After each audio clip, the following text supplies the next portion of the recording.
A Dose of Health is here to bring you information, inspiration, and actionable insights in 15 minutes or less with people from across New Jersey who are experts in their fields of health and wellness. I'm Kate Chericello Tente, host of Healthy in the Garden State and certified fitness professional. This mini series, A Dose of Health, is a part of our mission to share with you as many resources as we can that New Jersey has to offer. For more episodes and everything from the Healthy in the Garden State brand, check out healthyinthegardenstate.com. Move for Hunger has created a sustainable way for the relocation industry to reduce food waste and fight hunger. And today I have the pleasure of chatting with founder and executive director Adam Lowy, who found a way to utilize his family's 101-year-old New Jersey moving company to keep food from going to waste and help people in our community facing food insecurity. Adam represents the New York City hub of the World Economic Forum's Global Shapers community, has been recognized in Forbes 30 Under 30, and more. I'll let him share the rest of this awesome mission. Adam, can we start with today and then we'll go back in history? So starting now, what is it that Move for Hunger does? So, Move for Hunger is a national nonprofit organization that mobilizes transportation networks to deliver surplus food to communities in need. We started in New Jersey and now we operate across all 50 states and Canada and have provided more than 80 million pounds of food to hundreds of food banks across the nation. Those stats are wild. And I want to hear now the journey of how this all began. I know this moving company has been in your family for about 100 years, right? 101 years. My great grandfather started the local moving business, Lowy's Moving Service in Neptune, New Jersey.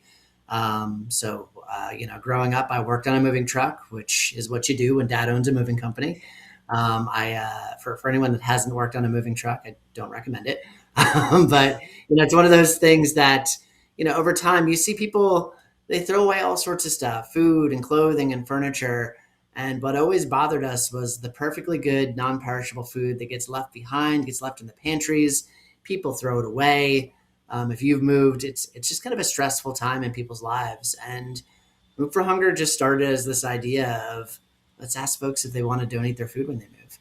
I didn't know anything about charities or hunger or food waste. Like we were literally just trying to do a good thing. And in a month, from asking a question, we collected 300 pounds of food from doing our jobs.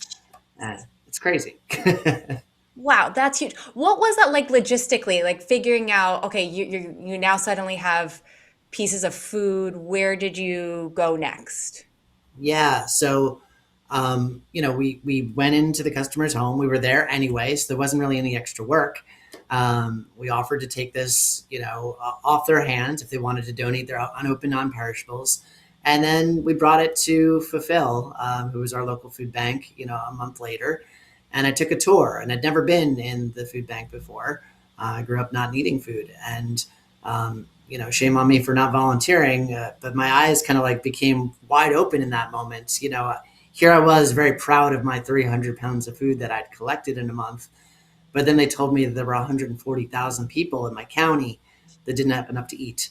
And as you do more research, you realize it's over 1 million people in the state of New Jersey. And it's over 47 million people, nationally. And at the same time, while so many people are struggling, 38% of the food produced in this country ends up in landfills. So it's not that we don't have enough food, it's that we're literally throwing it away. And I figured if my family's moving company could feed people by doing their jobs, what happens when you get others involved? And that's really how Move for Hunger was born. I mean, what an amazing example of that. You saw the need and you already had the job that could fully support helping that need in some way, and then you made something happen with it. And how it's grown is just incredible. The one person can make such a big difference, right? That idea. And now across the US and Canada. I mean, what was that growth like for you? How did you manage that? I see your staff list is now huge. It's not huge. We're small but mighty, but we're at 22 people Huge that, for a nonprofit. yeah, they are the hardest working people in the world, and I love them dearly. But yeah, I mean, we started with moving companies, so we started getting the leaders of the moving industry involved, anyway from like the major van lines, like Allied Van Lines and Mayflower and United, and like they all agreed to do this and encourage their partners and members to do this as well. And then we moved over to multifamily apartments because not everyone hires a moving company. And we have over 600,000 apartment units across the nation today that when residents give notice that they're moving out, they can donate their unopened non-perishables, and we'll do food drives with them like throughout the year. And then it was during COVID that we saw all the videos in the news of like food rotting in fields on the farms. And, we kind of said in that moment, we have to do something about this. So we started teaming up with farmers and freight and logistics companies and food companies and wholesalers. And now we're recovering entire tractor trailer loads of food that would otherwise go to waste. I mean, we got a call last month from a truck driver with 10,000 pounds of plums that he arrived at the grocery store 2 hours late. Traffic, right? It happens. The grocery store rejected that load. Historically, that guy would have had to dump that load because it would have cost too much for him to drive back or find a place to store those plums before delivery. We were able to reroute him to a food bank to see that happen. We get calls from companies that, hey, our product, the expiration date says 3 months from now, but that's too close a time for it to end up in the grocery store. 3 months. And by the way, best by, use by, sell by, expires, like none of those actually mean anything. Your food tells you when it's going bad. It releases a smell and a gas, which contribute to climate change as well. So, date labels don't mean anything yet. We have this whole food system that operates on whatever that label says. They can no longer sell it close to that date. So truckloads of product every day we're picking up and getting to food banks here in New Jersey and across the country. Wow, the magnitude is just mind blowing too. And I'm so glad that you are out there, you're sharing this information in addition to your work every day. And I mean, I know we got to visit America's Grow Row last year, and same type of idea of getting that food to people who need it. And it's incredible. Now, what are some of the different programs that Move for Hunger provides? Because I saw, there's multiple things happening there too. Yeah, absolutely. So certainly helping folks donate their food when they move. That was kind of where we started.